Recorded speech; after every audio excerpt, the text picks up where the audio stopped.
Hello, నేను CS రావు. ఆంధ్రప్రదేశ్ ముఖ్యమంత్రి చంద్రబాబు నాయుడు గారు క్యాబినెట్ సమావేశానికి డీజీపీ హరీష్ కుమార్ గుప్తా గారిని ఆహ్వానించారు. రాష్ట్ర డీజీపీ మొట్టమొదటిసారిగా క్యాబినెట్ సమావేశానికి హాజరయ్యారు ఇటీవల కాలంలో. గతంలో ఎప్పుడు కూడా చంద్రబాబు నాయుడు గారి హయాంలో 4వ టర్మ్లో ఎప్పుడు డీజీపీ హాజరు కాలేదు, కానీ ఫస్ట్ టర్మ్ ఆయన హాజరయ్యారు.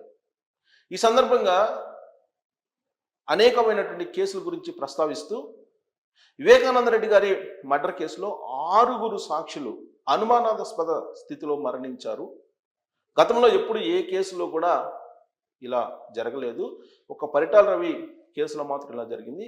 ఎగ్జాక్ట్గా పరిటాల రవి హత్య కేసులో ఏ విధంగా సాక్షులు వరుసగా అనుమానాస్పద స్థితిలో మరణించారో, అలాగే ఇప్పుడు వివేకానంద రెడ్డి గారి మర్డర్ కేసులో కూడా అలానే చనిపోతున్నారు.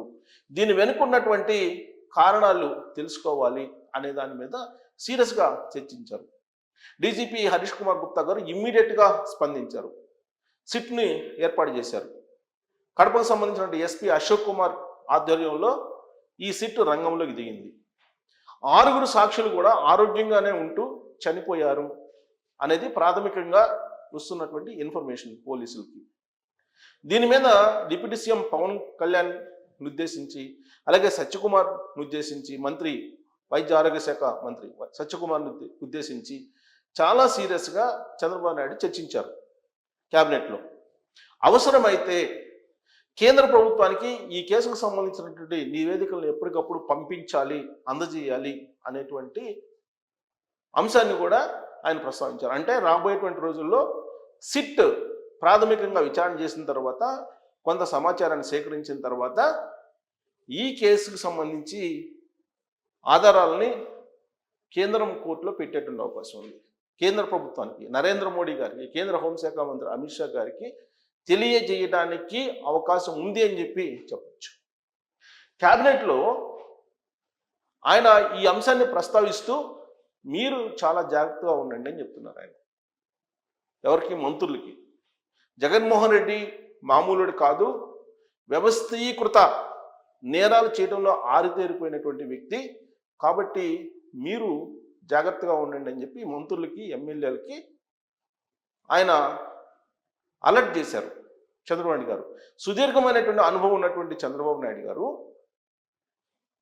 మంత్రులకి అలాగే ఎమ్మెల్యేలకి జాగ్రత్తలు చెప్తూ, వ్యవస్థీకృత నేరాలకు పాల్పడుతున్నటువంటి వాళ్ళు రాష్ట్రంలో ఉన్నారు, మీకు ఎప్పుడైనా ఏదైనా జరిగే అవకాశం ఉంది, కాబట్టి తస్మాత్ జాగ్రత్త అని చెప్పి ఆయన జాగ్రత్తలు చెప్తూ ఉన్నారు.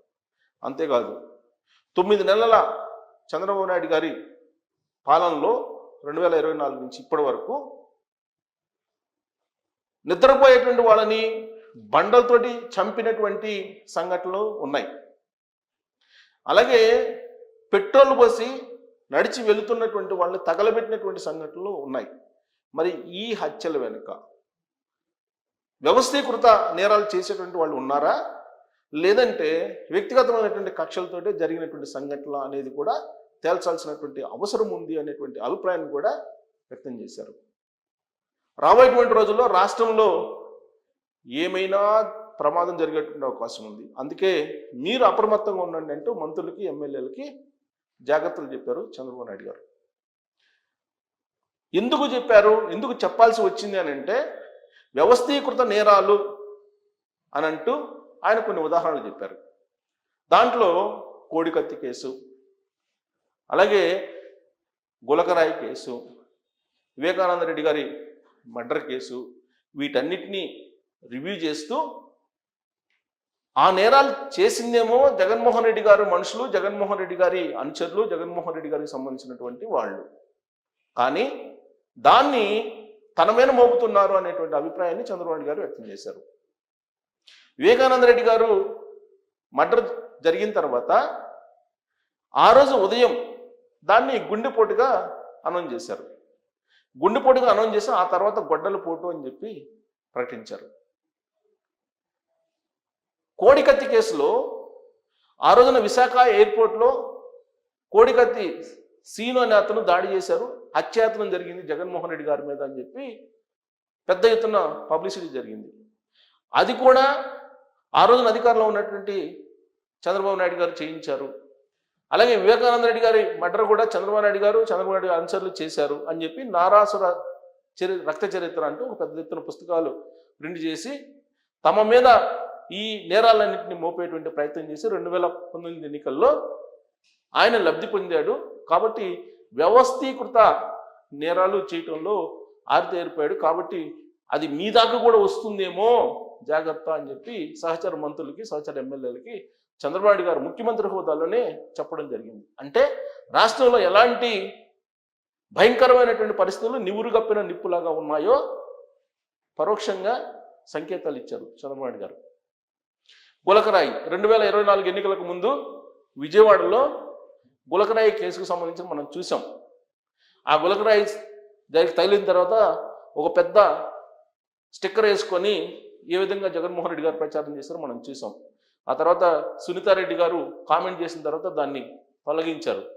అలాగే కోడికత్తి కేసు, అక్కడ ఇన్సిడెంట్ జరగగానే వైజాగ్ నుంచి నేరుగా హైదరాబాద్ వచ్చారు. హైదరాబాద్ వచ్చి హైదరాబాద్లో చికిత్స చేసుకొని దాన్ని ఎన్నికల సందర్భంగా ఉపయోగించుకున్నారనేది చంద్రబాబు నాయుడు గారు చెప్తున్నారు. సరే, వివేకానంద రెడ్డి గారి మర్డర్ కేసులో వరుసగా 6 సాక్షులు చనిపోయారు. దీనికి వెనక అసలు ఏముంది, ఏం జరిగింది అనే దాని మీద సమగ్రంగా విచారణ జరపండి అని చెప్పి ముఖ్యమంత్రిగా ఆయన ప్రతిపాదిస్తే క్యాబినెట్ ఆమోదించి నిర్ణయం తీసుకుంది. ఆ మేరకు సిట్ రంగంలో దిగింది. ఫస్ట్ చనిపోయింది ఎవరు? వివేకానంద రెడ్డి గారి మర్డర్ జరిగిన తర్వాత ఆయన అంత్యక్రియలకు జగన్మోహన్ రెడ్డి గారు, భారతిరెడ్డి గారు ఇద్దరు వెళ్ళారు పులివెందుల. ఆ వెళ్తున్నటువంటి సందర్భంగా నారాయణ యాదవ్ డ్రైవరు, ఆ డ్రైవరు ఆ తర్వాత రోజుల్లో అనుమానాస్పద స్థితిలో మరణించారు. ఎక్కడ మరణించారు? కోడికత్తి కేసులో జగన్మోహన్ రెడ్డి గారు ఎక్కడైతే చికిత్స తీసుకున్నారో ఆ హాస్పిటల్లో మరణించారు అనేటువంటి విషయాన్ని క్యాబినెట్ గుర్తు చేసింది. ఆ తర్వాత జరిగినటువంటి మరణాలు చూస్తే కనుక గంగిరెడ్డి, వివేకానంద రెడ్డి గారి మర్డర్ జరిగిన తర్వాత కుట్లు వేసినటువంటి వాళ్ళు, అభిషేక్ రెడ్డి సిబిఐకి వాంగ్మూలం ఇచ్చారు. కుట్లు వేసినప్పుడు తాను ఉన్నాననేది ఆయన అనుమానాస్పదలో ఇటీవల మరణించారు. అలాగే శ్రీనివాసులు రెడ్డి ఆయన మరణించారు. ఇలా 6 మరణించారు. ఈ 6 మరణించిన అభిషేక్ రెడ్డి, వాచ్మెన్ రంగయ్య ఇప్పుడు తాజాగా మరణించారు. ఈ మరణం వెనక పోలీసులు ఉన్నారనేది ఇప్పుడు వైఎస్ఆర్ కాంగ్రెస్ పార్టీ చేస్తున్నట్టు ప్రచారం. పోలీసులు కొట్టడం వల్లే వాచ్మెన్ రంగయ్య చనిపోయాడు అనేటువంటి దాన్ని ప్రచారం చేస్తున్నారు.